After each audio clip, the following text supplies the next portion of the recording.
Bismillahirrahmanirrahim. Assalamualaikum warahmatullahi wabarakatuh. Alhamdulillah.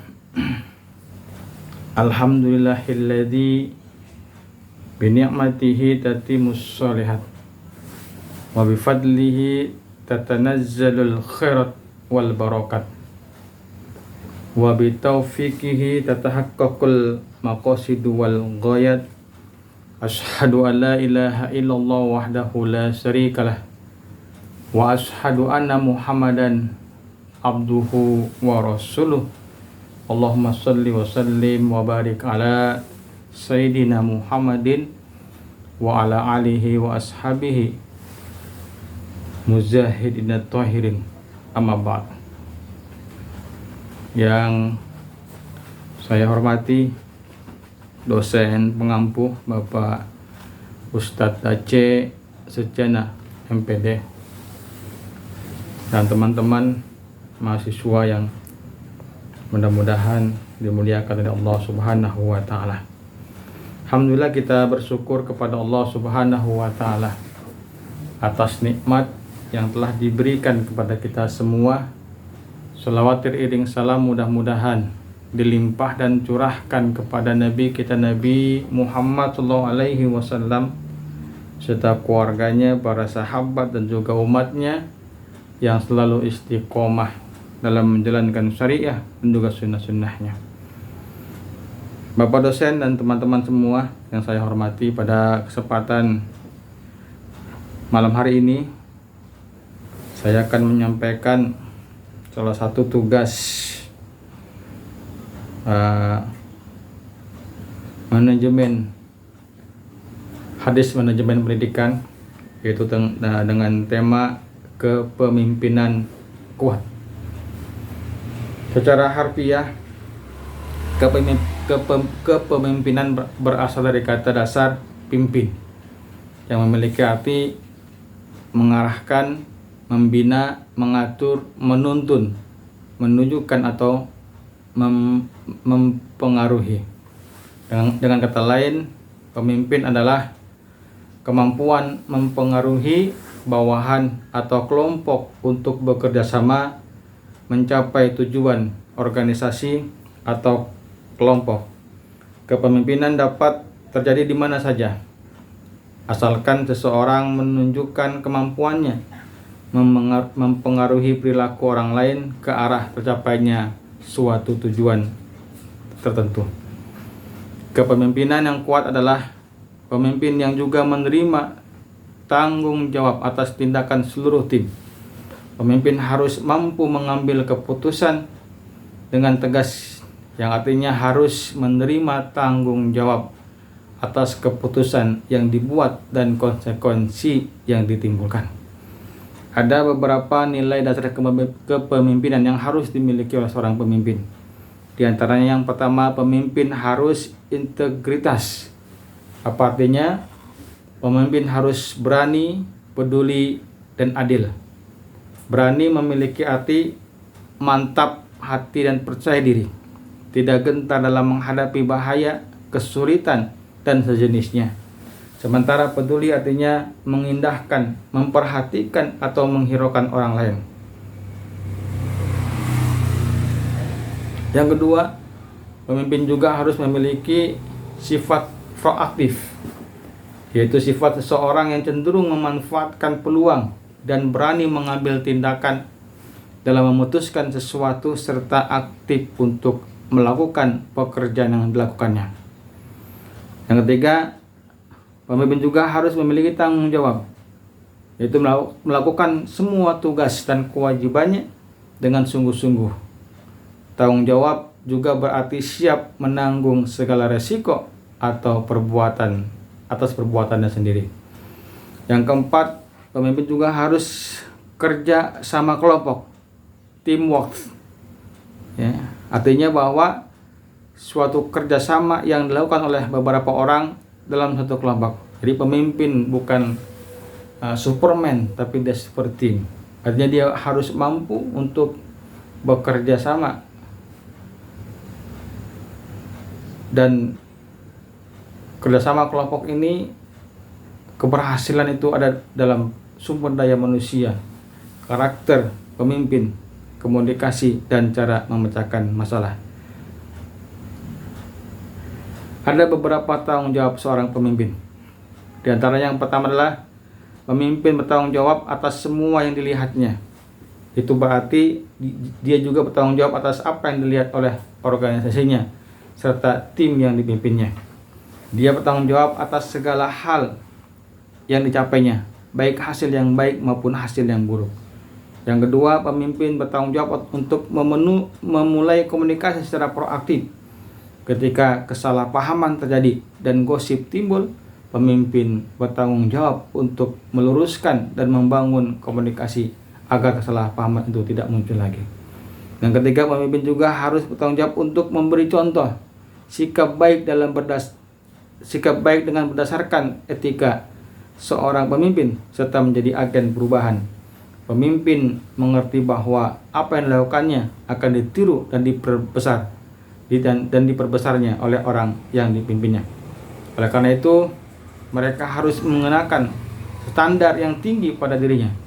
Menjadi pemimpin adalah menjadi orang yang bisa menjadi panutan, baik dalam kinerja maupun integritas. Ia harus hidup sesuai dengan nilai-nilai etika baik yang dianutnya. Dalam Al-Quran surat An-Nisa ayat 59, Allah Subhanahu wa taala memerintahkan kepada kita untuk taat kepada pemimpin. Allah Subhanahu wa taala firman, "Ya ayyuhalladzina amanu atiiullaha wa atiir rasulu wa ulil amri minkum fa in tanazza'tum fi syai'in farudduhu ilallahi wa rasuli in kuntum tu'minuna billahi wal yaumil akhir zalika khairu wa ahsanu ta'wil." Yang artinya, hai orang-orang yang beriman, ati Allah wa ati Rasul, taatilah Allah dan Rasulnya, wa ulil amri minkum, dan ulil amri atau pemimpin di antara kamu, fa in tanaza'tum fi syai'in, kemudian jika kamu berlainan pendapat tentang sesuatu, farudduhu ilallahi wa rasulih, maka kembalikanlah ia kepada Allah dan Rasulnya. In kuntum tu'minuna billahi wal yaumil akhir, jika kamu benar-benar beriman pada Allah dan hari akhir. Zalika khair wa ahsanu ta'wila, yang demikian itu lebih utama bagimu dan lebih baik akibatnya. Nah, jadi seorang pemimpin itu ketika mereka berselisih ya di antara satu dengan yang lain, maka segera kembalikan kepada Allah dan Rasulnya. Artinya apa? Kembalikan kepada Al-Quran dan hadis Rasulullah SAW.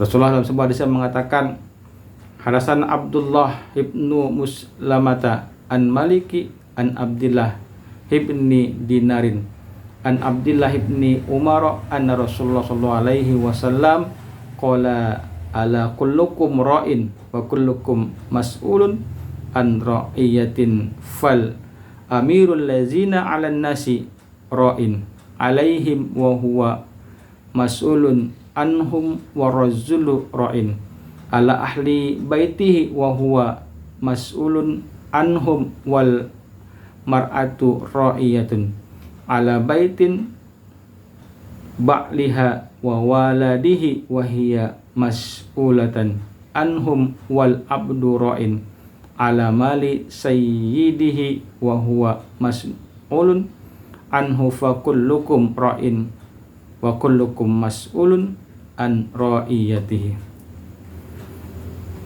Ibnu Umar pernah berkata, saya telah mendengar Rasulullah SAW bersabda, setiap orang adalah pemimpin dan akan diminta pertanggungjawaban atas kepemimpinannya. Seorang kepala negara akan diminta pertanggungjawaban terhadap rakyat yang dipimpinnya. Seorang suami akan ditanya perihal keluarga yang dipimpinnya. Seorang istri yang memelihara rumah tangga suaminya akan ditanya perihal tanggung jawab dan tugasnya. Bahkan seorang pembantu pekerja rumah tangga yang bertugas memelihara barang milik majikannya juga akan ditanya dari hal yang dipimpinnya. Dan kamu sekalian pemimpin dan akan diminta pertanggungjawaban dari hal yang dipimpinnya. Hadis riwayat Bukhari Muslim. Dalam hadis yang lain Rasulullah SAW bersabda, hadasana Muhammadun ibnu Salamatin akhbarana Abdullah an Ubaidillah ibni Umar an Khubaybi ibni Abdurrahman an Hafsim min Asimin an Abi Hurairah anna Nabi sallallahu alaihi wasallam qala sab'atu yuzillahumullahu yaumal qiyamah fi jillihi yauma la zilla illa zilluhu imamun adil wasabum tasa'fi ibadatillah wa rajulun zakarallah fi khala'in fafadat aynah wa rajulun falbuhu mu'allaqun fil masjidi wa rajulani tahabba fillahi wa rajulun da'athum ra'atun zatu mansibin wa jamali ila tafsiha qala inna akhafullahu wa rajulun tasaddaqu bi sadaqatin fa akhfaha hatta la ta'lam samaluhu ma sana'atu yaminu. Yang artinya Abu Hurairah berkata, bersabda Rasulullah sallallahu alaihi wasallam, ada 7 macam orang yang akan bernaung, yang akan mendapatkan naungan di bawah naungan Allah pada hari tiada naungan kecuali naungan Allah. Yang pertama adalah imam, pemimpin yang adil. Yang kedua, pemuda yang rajin ibadah kepada Allah. Yang ketiga, orang yang hatinya selalu gandrung kepada masjid. Dan yang keempat, 2 orang yang saling kasih sayang karena Allah, baik di waktu berkumpul ataupun berpisah. Yang kelima, seorang laki-laki yang diajak berzina oleh wanita bangsawan yang cantik, maka menolak dengan kata saya takut kepada Allah. Dan orang yang sedekah dengan sembunyi-sembunyi hingga tangan kirinya tidak mengetahui apa yang disedekahkannya oleh tangan kanannya.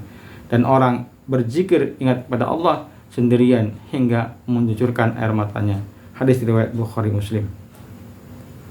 Kepemimpinan yang kuat adalah kombinasi dari berbagai faktor termasuk visi, ketegasan, komunikasi, integritas, empati dan juga kemampuan untuk membangun dan mengelola tim. Kepemimpinan yang kuat mampu menghasilkan perubahan positif dan pemimpin organisasi atau komunitas menuju kesuksesan jangka panjang. Kepemimpinan yang bertanggung jawab bukan hanya tentang mencapai tujuan organisasi, tapi juga tentang mempertimbangkan dampak luas dari tindakan mereka. Bertindak dengan integritas dan etika serta memastikan kesejahteraan semua pihak yang terlibat. Ini menciptakan fondasi yang kokoh bagi pertumbuhan berkelanjutan dan kesejahteraan bersama. Itulah mungkin yang dapat saya sampaikan, bahwa intinya adalah seorang pemimpin itu mereka harus mampu memimpin. Jadi pemimpin itu bukan hanya presiden, gubernur, bupati, dan seterusnya, tapi setiap orang itu adalah pemimpin. Bahkan walaupun dia belum punya keluarga, ia adalah pemimpin untuk dirinya sendiri. Dan setiap apa yang kita pimpin akan diminta pertanggung pada Allah Subhanahu wa taala. Dan pemimpin juga akan menjadi contoh bagi rakyatnya. Artinya apa? Ketika pemimpin baik, maka insya Allah rakyatnya pun akan baik. Jika pemimpin rusak, maka bisa dipastikan rakyat itu pun akan rusak. Oleh karena itu, ayolah kita berusaha untuk mencari pemimpin yang baik, yang beriman dan bertakwa kepada Allah Subhanahu wa taala. Sehingga apa? Insya Allah ketika pemimpin baik, rakyat baik, beriman, bertakwa kepada Allah Subhanahu wa taala, pasti Allah berikan keberkahan di lingkungan kita. Sebagaimana janji Allah Subhanahu wa taala dalam Al-Qur'an, "Walau ana al-qura amanu wa taqaw la fatahna 'alaihim barakatim minas sami wal ardh." Jika penduduk suatu negeri mereka beriman dan bertakwa kepada Allah Subhanahu wa taala, la fatahna 'alaihim, maka pasti kata Allah kami akan berikan kepada mereka keberkahan, barakatim minas sami wal ardh, keberkahan di langit dan bumi. Walakin kazzabu fa'atan kana ngasibun. Tapi sebaliknya, jika mereka mendustakan apa yang, maka kami siksa mereka ajab mereka. Kenapa? Karena perbuatan mereka sendiri. Kurang lebih saya mohon maaf. Assalamualaikum warahmatullahi wabarakatuh.